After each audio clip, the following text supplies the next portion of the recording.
just a little bit of context before we go in. We're here to talk about the Global Biofuels Alliance, something that was initiated by India. I come from the U.S. Grains Council, so I'm based here in Delhi, but I am from the U.S., representing ethanol producers there, as well as representing the story of ethanol all over the globe. So when we look at the Global Biofuels Alliance and what India has been able to initiate and accomplish by getting that done, we're very impressed from the U.S., and obviously we very much promote that and are on sort of Team Global Biofuels Alliance. So really, really happy to chat about that. Just a little bit of structure on our chat. I want it to be free-flowing, so I'm going to ask some questions, and feel free to chime in wherever you feel like you can chime in. We haven't taken questions from the audience during any of the other panels or chats, so toward the end, I am going to save a little bit of time for folks to maybe raise their hand in the audience and have a few questions for our panelists today. So I'm just going to jump right into the subject matter and our first question, and just want to, we keep hearing about E20. So this E20 initiative for 25-26 here in India, obviously a very ambitious yet achievable initiative set forth by the government. I think maybe for the audience, I think it might be best to discuss what that means in terms of the larger scale when it comes to the broader energy transition. So just, I'll go to you first, Mr. Chaudhary. What would you say that E20 or ethanol blending means for the broader energy transition toward green energy? Thank you very much, Reese. This energy transition by E20 is an important step going to be, because we have come to 12% across the country. And like Minister just now said, we're hardly anything in the past. Now this will become important from the point of view of regular supply chains, feedstocks availability, and main thing which was not touched here is the remuneration to the farmers. In USA it is a little different. We've also worked in USA for ethanol. Here it is very important because the farmers get, and ultimately money goes into the rural economy. And that way it is very, very crucial, and more new crops are coming up for supporting this. So this will be acting like an impetus for variety of developments, and we are in the middle of that. So I think it is useful. Ms. Singh, do you have any comments on that? Thanks, Reese. Great to be speaking here. Let me give you the global perspective on this, and I think that's very important because when we're talking about a net zero in 2050, we are looking at about 15 to 16% coming of the total final energy consumption globally will come from modern biomass. And we still, even as of today, it's about 11%, but the majority of it is traditional biomass. So that shift will happen within the biomass sector itself. And which is why, when the minister said that, you're looking at a very, very ambitious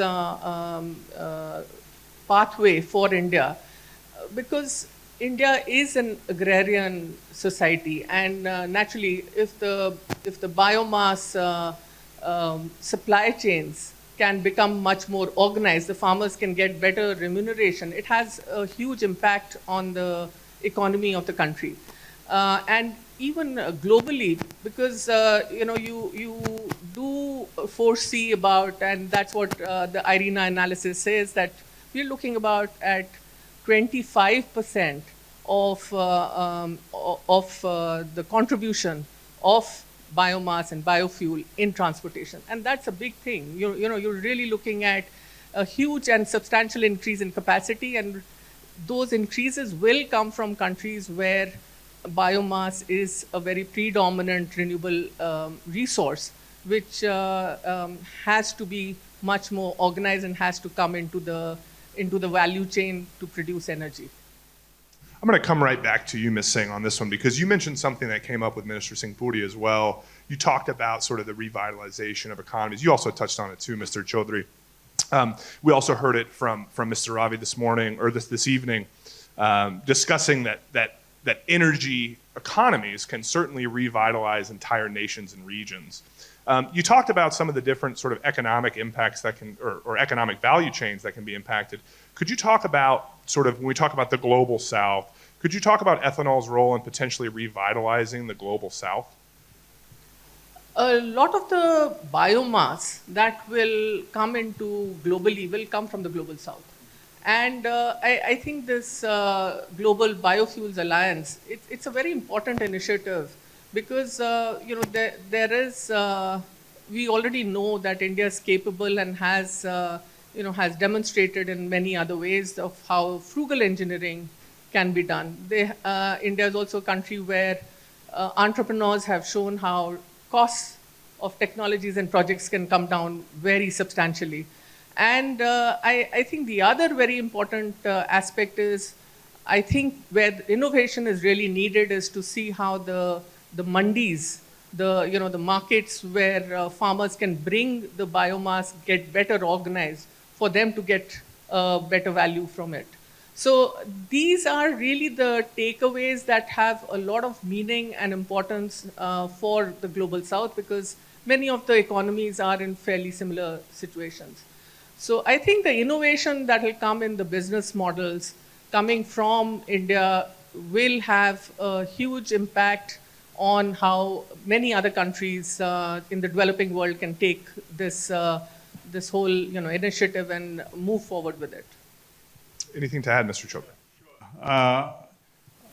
Just after the conference, our team visited two countries, mainly the Africa and in Kenya in Africa and Indonesia. And both of them having a tremendous amount of potential to produce ethanol. And I think that was a very classic example. Otherwise, they were a little bit dormant so far. But with this happening of Global Biofuel Alliance and the India success story, yeah, they heard of Brazil and USA, but this part of that world is coming to know for the first time because of this Global Biofuel Alliance. Now, and I want to pull it back into the Global Biofuels Alliance, because while India certainly is, I would suggest, the best story today when it comes to ethanol and the push for ethanol inclusion in the fuel supply, this is a global alliance. This is something we want to see reverberate throughout the globe. And from my perspective, I think there are many directions the GBA, let's call it, could take to be successful. We'll go back to you, Mr. Chaudhary. From your perspective, what do you think the GBA should accomplish? What do you think its goals should be? And what do you think would make it a success? Well, the ecosystem has to be given the due weightage, because the ecosystem plays a very important role. I'll give one other example. You're having winter approaching and you have a problem of parali, that burning of rice straws. Now we have developed a technology, we are a technology company, to put up a plant to produce ethanol from rice straw. And that plant is just commissioned, and we will see that maybe not this season, but next season it will be completely. We're also looking at biogas from this. So like that, there are many new ideas. She said about entrepreneurship.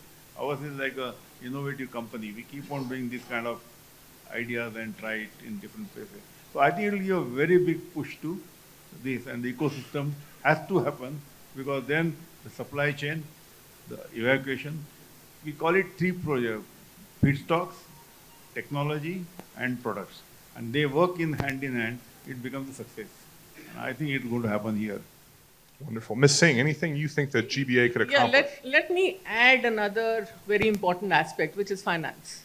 And we had an amazing year last year for renewables, where we had almost 300 gigawatts of renewables getting installed. And we also saw record investment of 1.3 trillion US dollars into energy transition technologies. So, I mean, if I look at renewables and energy efficiency, it was about 800 million out of that, a billion out of that. But not enough has gone into the biomass and especially into the biofuel sector. So I think one of the big, my hope for the Global Biofuel Alliance is that it will actually set stage to attract much more investment coming into this sector. I do hope that all the financing mechanisms which will bring the risk down. And also, for developing countries, of course, currency risk is a major factor. But these are financial models that I hope will get pushed by this alliance because definitely this sector needs much more investment and much more attention has to be given to it. Anything to add, Mr. Chaudhary? I fully agree with that. Money, without money, of course, things can't move. But money will happen because of the objectives are very, very clear. And when things are happening like in India, I'm sure it will get the. I think the good news is Minister Singh Puri said, he said that money is looking for a project too. Yeah. And I think most folks who are involved in biofuel space that are in this room are pretty happy right now. And so if money's looking for a project, I'd like to bet it on Indian ethanol myself. You mentioned something, we heard this from Ravi Ji this evening. We don't want to switch our energy needs to finite materials like rare earth metals and different things like that. We don't want to be dependent on things that can eventually expire. We don't want to do that. And so obviously, you have primary feedstocks for ethanol. You're looking at maize, cane juice, molasses. You might even see sea heavy all the way down. We've seen broken rice. We see wheat, sorghum in certain parts of the world. We see a lot of these traditional feedstocks. So let's say grain and sugar, things containing starch. But Mr. Chaudhary, you mentioned that you're working on something to make ethanol out of rice straw. Yes. There's other agricultural waste that can be used. I personally see that GBA could be successful by transferring technology, particularly in the 2G space, because many countries don't have the arable land that India might have, and they don't have the luxury that India has for feedstocks. So from your perspective, Mr. Chaudhary, as a technology provider, what do you think that 2G or waste ethanols places in the Global Biofuels Alliance, in the global scheme, and also within India? See, as the first batch of projects, it will take some time before it becomes prices, the cost will come down, and then it will become more affordable. And initially, it is little expensive, but more and more ideas will come. Like other crop, I'll tell you, tapioca, cassava. That's a very big, interesting crop which is happening in countries like Thailand and Vietnam, or in part of Kerala. Like that, there are many new crops will be looked at, and whether there is a starch or any other sugary substance available, it can be converted into. One more thing I must tell you, there are a lot of co-products will happen. Like in your case, corn, DDGS. Yeah. Now India has got limited demand for cattle, but there are a lot of co-products. When we are looking at human proteins, the limitation will come from GM, genetically modified, because generally it is being done in USA and Brazil, but India or Europe is not game for it. So this is not happening in India. GM will not take place, but then we'll have to find out our own crops, which will be healthy and giving co-products. So that's the way I'm looking at the development happening in this space. Ms. Singh, anything to add? I just want to kind of elaborate on the point that the minister made about, this fuel versus food kind of a thing that often gets the biofuel sector caught up in. And again, our analysis has shown that right now, with the biomass that we are using, it contributes to about just under 60 exojoules of energy, which we expect would go up to about 90 exojoules by 2030 and reach about 135 exojoules by 2050. And that's really taking into account a very sustainable way of doing and harnessing biomass. So I think that's really taking into account also the land use issues and not really playing around with that. So I think that's a huge potential that one can see for biofuel. And I think if the cost of technology comes down and if we are able to actually also move with waste stock like rice, which has a lot of silica and it's very difficult to process, I think that's really the direction that will get us many more countries into this game. And I think it's also needed because a large number of countries import their fuels and their energy. So it's good for their economy, but it's also good for the farmers there. Yep, and you jumped the gun a little bit on me because I was going to get to the food versus fuel debate. From my perspective, I do believe that it's food and fuel. When we look at starch on the global scale, the world is not short starch. I mean, you just mentioned cassava. You've got sugar, you've got rice, you've got corn, and the global stocks of all of these commodities are well in surplus year in and year out. What is not in surplus is human protein. So could you discuss a little bit about what some of those co-products are, specifically when you talk about grain-based, whether it be maize or broken rice? What does DDGS look like? What can it be used for? And how does it contribute to the food supply as well as creating energy for a greener future? I think you have hit the right nail. I was talking about the human proteins, which we have developed in a process, and we'll be able to start supplying those. So you take out the proteins, and then remaining starch goes for ethanol making. What remains as a DDGS, what that is for the animal feed, for the chicken or other things. So the entire value chain can be put to use, and that's the approach because of the economics, because of the use, and because of the demand. So this food versus fuel will not become an issue. You will get a fodder, you get all the animal items, and also for the human being. I think it will be a very balanced technological ecology will emerge out of this, that I'm confident. One more thing I'll just tell you how innovation is also happening. For example, sugar mills. They crush the sugar cane only for 4 to 5 months. Yeah? And those big assets are lying idle for remaining 8 to 10 months. So we have come out with the technology, we can store the sugar syrup for 10 months with some bio-treatment, and then it can be run long time, it is available anytime, and that's why we are trying to provide feedstock. Multi-feed, multi-product is the slogan, which is very, very useful for making the biofuel successful.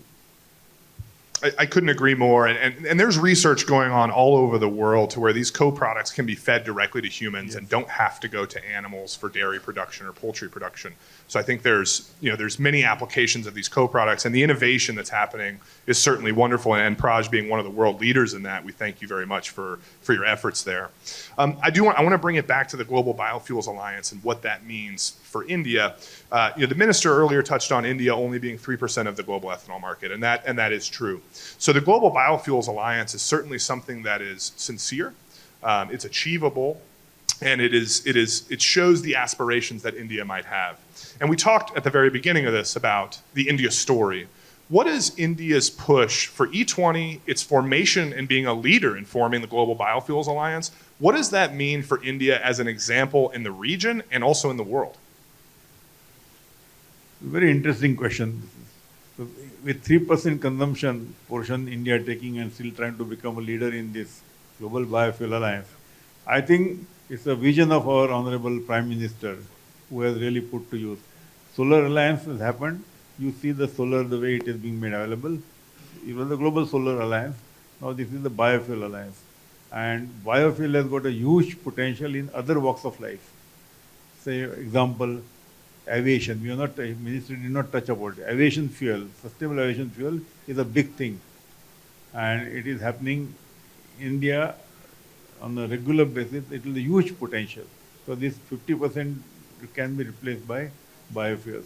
And I think that part is very, very important to bring down the CI loading.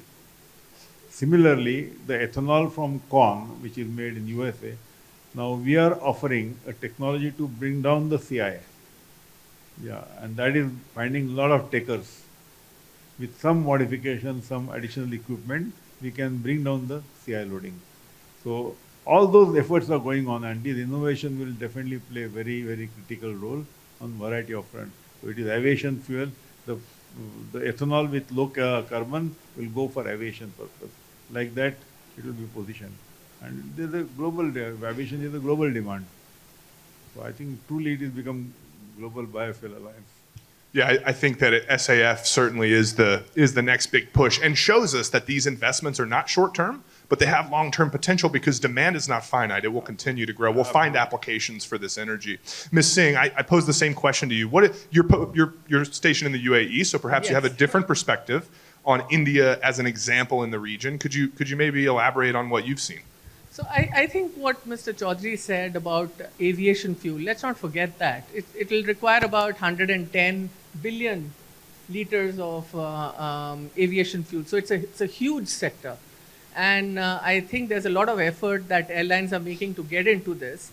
But talking much more about the Global Biofuels Alliance and its impact, I hope, because we've seen a lot of initiatives in this sector, but not so many that will hopefully lead to many more developing countries coming in and joining and taking advantage of the takeaways and the best practices that come out of it. And I definitely feel that there's a lot that many developing countries can learn from the way challenges have been addressed in India. For example, even when we talk about E20, it's completely removing the off-taker risk. And off-taker risk, as we all know, is a very important component of the cost of capital. So, there is a clear visibility for investors to invest in it, whether it's domestic or coming internationally. But, these are clearly the milestones that hopefully will be promoted through the Global Biofuels Alliance in terms of taking this sector to the many more countries that need to get their act together, whether it's in policy, whether it's in reducing the off-taker risk, or even promoting technology transfer that's much more customized to their feedstock, and it's also affordable. So I think those are really the areas that I definitely hope that there will be a lot of work that we'll see in the coming years. Wonderful. Thank you very much. We've got a few minutes that I want to ask one last question, then we'll go to the audience. So audience, have your questions prepared here shortly. And I'll ask this question to you at the same time, and maybe you can answer all at once, or you can answer together or after. I'm going to get a little ambitious on you. Just as India has been ambitious to the world, and certainly rightfully so, as the minister mentioned earlier, E20 is certainly achievable. I don't think anyone would debate that today. But the question is, what's next? After 25, 26, we've seen the Sugar Mills Association come out and say E50 is possible by 2030. Where do you see it going, Mr. Chaudhary? And then we'll go to Ms. Singh, and then we'll go to the audience. I don't think you require any crystal ball to answer your question. The E20, the next is the flex fuel, where it can go up to FFV, we call it, flex fuel vehicles. Already we are finding a lot of flex fuel vehicles, because even in EV, the EV with a hybrid model is more successful than the just pure EV. It's debatable, but I can tell you that it's catching up in India and some other part of things, that you can have hybrid with a ethanol as one of the main fuel. So ethanol will continue to have a continuous demand, and you have achieved both the targets. SAF we discussed just now. SAF is going to be a main thing also going forward.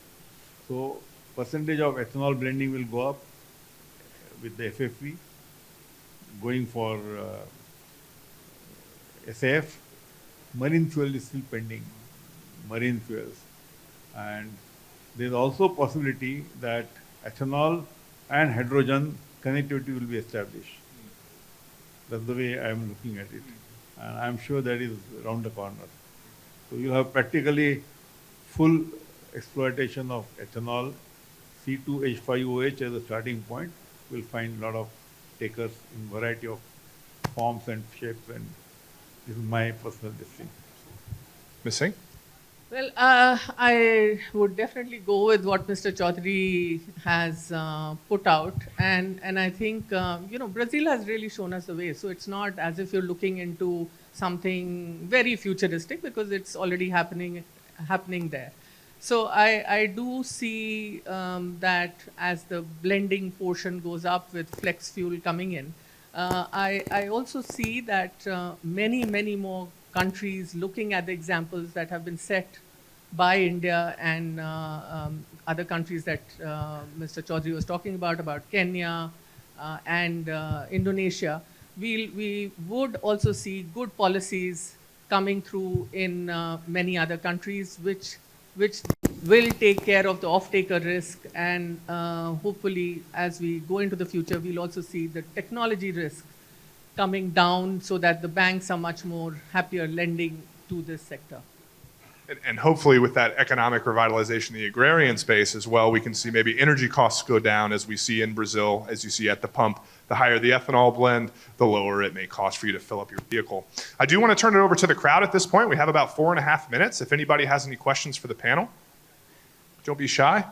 Gentleman right there in the blue. Thank you for the insightful discussion. So I had a question regarding what do you think would be the potential mix of biofuels when we consider solar and wind power in the future scenario of energy? Whoever wants to take it. You're looking at just the biofuel. Maybe I don't have a breakdown for that, but Right. if I'm looking at, if I look at the total final energy consumption that we will see in 2050, then biomass definitely has about 15 to 16% contribution to it. And renewables per se, I mean, I'm talking about, of course, also, also hydro and taking in also the variable. Per se, they would be contributing, just if I take electricity, they'll be contributing about 90% to the electrification, which itself will go up.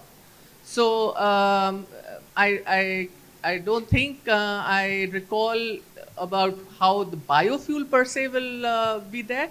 But maybe, I could also point out to 24% of biofuels liquid biofuels would be needed in the transport sector going to net zero. Hello, my question to Ms. Gauri. How can the private sector and academic institutions from both countries, India and UAE, actively participate in collaborative projects facilitated by IREA? Or is there any initiative in this regard? I think there's a lot of openness in also the UAE to partner with India in cutting edge projects and in cutting edge technologies going forward. There's a huge scope in promoting innovation because for the UAE, for example, food security is a very big issue. But then they're also looking at how do you make sure that the remuneration for farmers stays high so that they keep also doing the farming. So I think there's a lot of scope, and if IARI is looking at doing some projects together with some of the technical universities in the UAE, IRENA would most definitely be willing to help set up the conversations. Wonderful. We have time for 1 to 2 more questions. Saw that hand shoot up right there.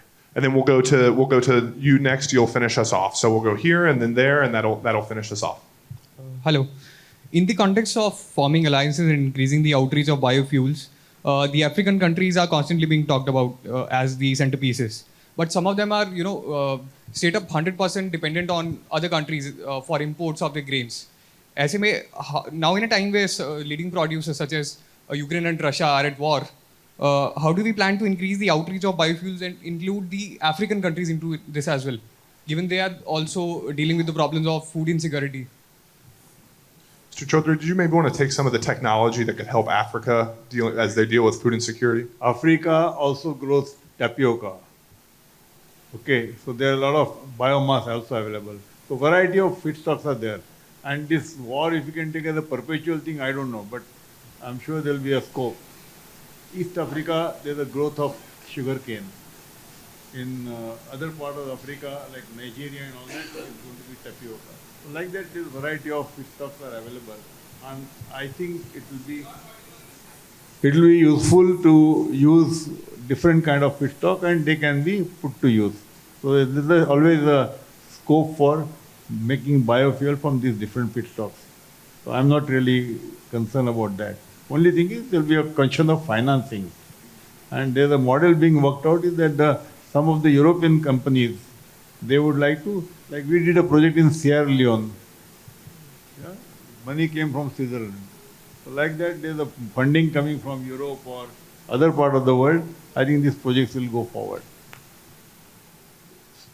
Thanks, Mr. Chaudhary. Final question. We are out of time, but I do want to take this question, please.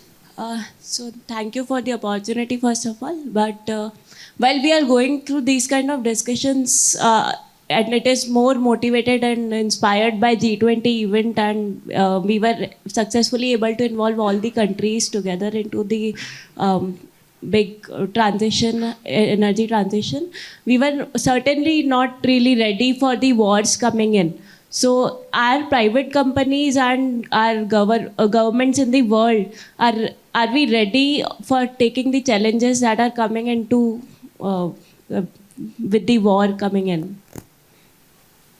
I can take this because we were one of the partners for GBA, Global Biofuel Alliance, and we made a lot of presentations there. And that's how one needs to remember us, because you know that we are trying very hard. And this is for the small countries, like island countries, very important thing. Sri Lanka, Mauritius and all that. South American countries, Latin America, we work there also, and then this is becoming a global phenomena. And those members will keep on joining the Global Biofuel Alliance. It's one of the mission our company is also carrying like that. So I'm sure there will be a lot of opportunities. Wonderful. I think we're all interested in the growth of the Global Biofuels Alliance. Thank you for your time. Thanks to ORF. Thanks to GEOP. Thanks to everyone for putting this on. It's been a wonderful discussion.